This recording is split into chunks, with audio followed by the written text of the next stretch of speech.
Dear viewers, আমরা অনেক সময় ভিটামিন সি যুক্ত খাবার খুঁজি।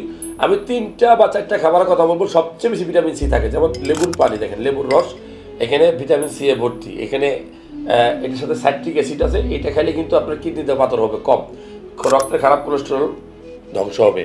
আর দ্বিতীয়ত, যে কোনো সাইট্রাস ফুড, আমরা তেঁতুলের সময় তেঁতুল, চালতার সময় চালতা, ঠিক আছে, বড়ুর সময় বড়ুই। এখন আমের সিজন, আপনি যদি ডেইলি 1-2 পিস আম খান, কাঁচা আম খান, পাকা আম খান, দেখবেন যে ভিটামিন সি এর ঘাটতি আর থাকবে না।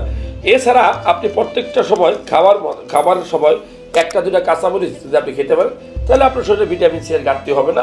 এছাড়া আপনি চাইলে পেয়ারাও খেতে পারেন, প্রচুর ভিটামিন সি আছে। ভিটামিন সিটা কেন খাবেন?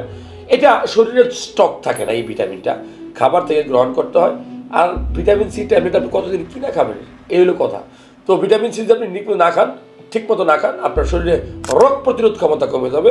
আপনার খুব দ্রুত বিভিন্ন রোগে আপনি আক্রান্ত হবেন। আপনার বাচ্চাকে ভিটামিন সি খাওয়াবেন এই খাবারের মাধ্যমে। ভালো লাগলে শেয়ার করবেন।